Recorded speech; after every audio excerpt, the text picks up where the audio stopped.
ফাইন্যান্সে যারা কাজ করেন, স্পেশালি আমার যারা স্টুডেন্টস, তারা বলেন যে স্পেশালি যারা অ্যাকাউন্টস ফাইন্যান্সে কাজ করেন এক্সেলটা ভালোভাবে জানতে হয়। সো আজকে যারা ফ্রেশার আমার মেন্টরশিপে যারা আছেন বা রেগুলার যারা আমি হেল্প করি আপনাদের সাথে, তাদেরকে একদম এবিসিডি অফ ভ্যাট যেমনি শেখানোর চেষ্টা করছি, এবিসিডি অফ ট্যাক্সেশন, অ্যাকাউন্টিং, তেমনি ভাবে আমি এক্সেলের উপরে একদম বেসিক টিপস দিয়ে শুরু করতে চাই। এবং সেগুলো অনেক ধরনের ফাংশন এক্সেলে আছে, আপনার V lookup, H lookup, advance লেভেলে অনেক কাজ আছে, বাট একদম বেসিক সাম থেকে শুরু করতে চাই। সেটি করার আগে কয়েকটা সিম্পল জিনিস দেখাতে চাই। যখন আপনি একটা এক্সেলের কোনো কাজ করতে যাবেন তখন বেসিক্যালি 3টা পার্ট থাকে একটা এক্সেলে। সেই পার্টগুলো কি, লেটসে আপনি যখন ইকুয়াল টু দিয়ে সাম লিখেন, যোগ করতে চান, ব্র্যাকেট ক্লোজ করলে যখন আপনার এইটা খেয়াল করবেন, this is the first equal to, তারপর সাম, এই সামটাকে বলা হয় ফাংশন। এই সামের জায়গায় আপনি অটো সাম হতে পারে, ইফ ফাংশন হতে পারে, lookup, V lookup, H lookup, এই জিনিসগুলো ফাংশন বলা হয়। তাহলে ইকুয়াল টু ফাংশন ব্র্যাকেট দিয়ে যে কথাটা, এটাকে সিনট্যাক্স বলা হয়। আর ইন জেনারেল, বাট এটাকে আর্গুমেন্ট বলা হয়। আর্গুমেন্টের ভিতরে একাধিক আর্গুমেন্ট থাকতে পারে, এই টোটাল সেটকে বলা হয় আর্গুমেন্ট। তার ভিতরে প্রথমগুলো হচ্ছে ম্যান্ডেটরি আর্গুমেন্ট, আর এই থার্ড ব্র্যাকেট দিয়ে যেটা থাকে এটাকে বলা হয় অপশনাল আর্গুমেন্ট।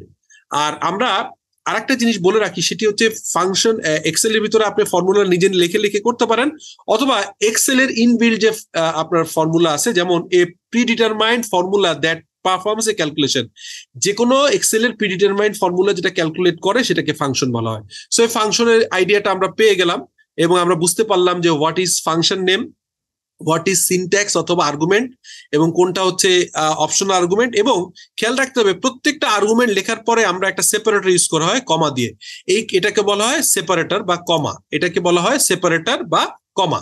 সো এটা আমরা দেখলাম যে কমা সেপারেটর দিয়ে কাজ করতে হয়। এখন আমি চলে যাচ্ছি আমাদের আজকের যে কাজ, সেটা হচ্ছে আমি ছোটবেলায় যখন কাজ করতাম তখন যে কাজটা করতাম সেটা হচ্ছে এখানে ইকুয়াল টু দিয়ে যোগ করার জন্য আমি একটা করে এভাবে যোগ করতাম। So that was my early days. আমি আজ থেকে 22 বছর আগে যখন এক্সেলে কাজ করতাম তখন এভাবে কাজ করতাম। So that was my early days এর কাজের স্টাইল।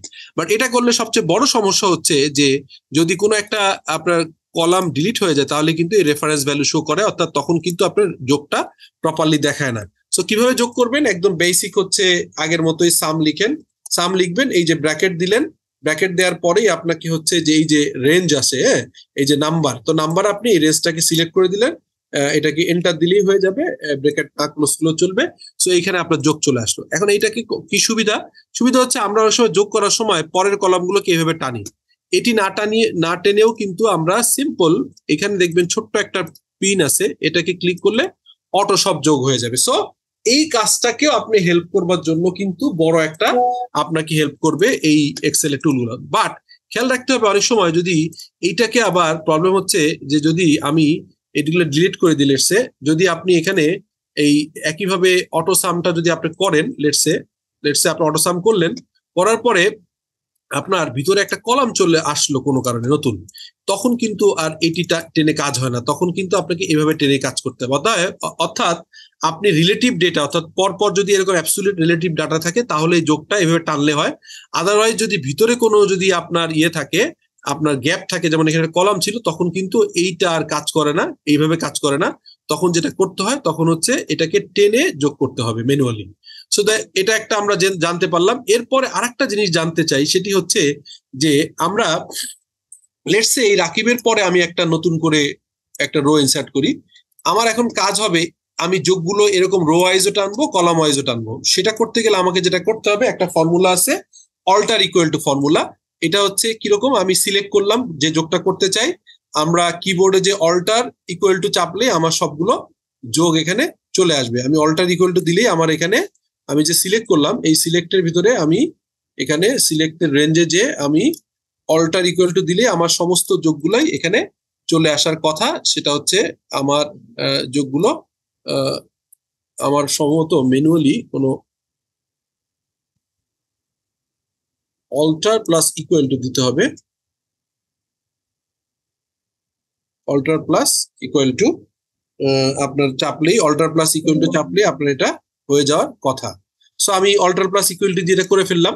এখন খেয়াল করেন অল্টার আমি ভুল চাপছিলাম, অল্টার প্লাস ইকুয়াল টু, অতএব কি লিখবেন, ALT অল্টার এবং ইকুয়াল টু, এই জিনিসটা আপনি দিলেই কিন্তু আপনার এই দুই পাশের যোগ, অর্থাৎ রোড রোড যোগ এবং কলামের যোগ দুটোই চলে আসবে।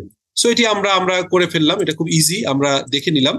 সো এখন আমরা যেটা দেখবো, তাহলে সামের জিনিসগুলো আমরা দেখে নিলাম। এখন আমাদের যে কাজটা করতে হবে সেটি হচ্ছে সাম ইফ। এটা একটা ইন্টারেস্টিং পার্ট, সাম ইফ এর কাজটা। সাম ইফ এর কাজটা করবার জন্য এখানে দেখবেন যে আমরা কতগুলো আপনার ডেটা টেবিল নিয়েছি। এখানে বিভিন্ন নাম আছে, নামগুলো একাধিক আছে, শফিক, মারুফ, বিভিন্ন নামে এখানে আছে। আর এখানে কিছু কস্ট সেন্টার আছে এবং কস্ট সেন্টার এগেনস্টে প্রতি মাসের খরচ চার্জ করা আছে। আমাকে এখন উদ্দেশ্য হচ্ছে শফিক জানুয়ারি মাসে কতবার খরচ করেছে, টোটাল তার খরচ কস্ট সেন্টার ওয়াইজ খরচ কত, এটা যদি বের করতে চাই তখন যে ফর্মুলাটা লিখবো সেটা হচ্ছে এই সাম ইফ এর ফর্মুলাটা ইউজ করব। এটা নিয়মটা কি, এটা যখনই আমি এটা ইউজ করব, বারবার ভুল হচ্ছে, সেটি হচ্ছে রেঞ্জ ক্রাইটেরিয়া সাম। সো আমি কি রেঞ্জে চাচ্ছি, আমি এই নামের ভিতর থেকে শফিককে চাচ্ছি। সো এই নেমের যে ক্লজটা ইয়েটা যে কলামটা, সেটার হচ্ছে প্রথমটা সিলেক্ট করতে হবে। সিলেক্ট করে আমরা নিচে এভাবে টেনে আসবো। প্রবলেম হচ্ছে এই নিচে টেনে আপনার আসতে গেলে অনেক নিচে যেতে হবে। এই কারণে আমরা যেটা করতে পারি সেটা হচ্ছে, আমরা এভাবে নিচে না যেয়ে আমরা যেটা করতে পারি সেটা হচ্ছে এটাকে সিলেক্ট করে আমরা হচ্ছে একটা শর্টকাট ইউজ করতে পারি, হচ্ছে কন্ট্রোল প্লাস শিফট ডাউন এরো। এটা যদি আমি করে ফেলি তাহলে একদম সব একবারে সিলেক্ট হলো। এরপর ইন্টার দিলে আমার আপনার এই পুরো রেঞ্জটাই সিলেক্ট হয়ে যায়। এবং ব্যাক করার একটা নিয়ম আছে, শেষে কন্ট্রোল ব্যাক দিলে এটা ব্যাক করা যায়। সো আমি রেঞ্জটা সিলেক্ট করলাম। রেঞ্জের ভিতর কি চাই, নাম চাই হচ্ছে শফিককে। সো শফিককে আমি করবার জন্য যদি কোনো ফর্মুলার ভিতরে আমাদের কোনো নাম লিখতে হয় তাহলে ডাবল কমা ইউজ করতে হয়। আমি শফিক লিখলাম, শফিক লিখে আমি ডাবল কমা ক্লোজ করলাম, তারপরে আবারও সেই সেপারেটর কমা দিলাম। দেওয়ার পর চাই কি জানুয়ারি মাসের ভিতরে কত টাকা সে খরচ করেছে। সো এটা আবার সিলেক্ট করলাম, সিমিলারলি আবার কন্ট্রোল শিফট ডাউন স্পেস দিলাম, এন্টার দিলাম, আমার টোটাল খরচটা চলে আসলো। তাহলে আমি কি দেখতে পেলাম যে শফিক, এখানে আমি যদি লিখি যে শফিক হচ্ছে টোটাল তার আপনার শফিক হচ্ছে জানুয়ারি মাসে টোটাল খরচ করেছে হচ্ছে 6,001 টাকা। এখন এখানে আমি শফিকের জায়গায় যদি লেটসে ফর্মুলায় যদি আমি এখানে লিখে দিই, লেটসে নিচে নাম আছে হারুন, লেটসে আমি হারুন লিখে দিলাম, হারুন, তাহলে হারুনের চলে আসবে। তখন আপনি এই যে হারুনের ফিগারটা চলে আসলো। সো এইভাবে আমরা কিন্তু সাম ইফ দিয়ে আপনার এই টোটাল যোগটা ইজিলি বের করতে পারি। সো এরপরে সাম ইফস, তারপরে ডেটা ভ্যালিডেশন, এই জিনিসগুলো আমরা পরের ক্লাসে করব। আশা করি ছোট্ট ভিডিওটা আপনাদের অনেক কাজে লেগেছে। যদি আপনার ভালো লেগে থাকে তাহলে রেগুলার ফলো করেন। থ্যাংক ইউ, আসসালামু আলাইকুম।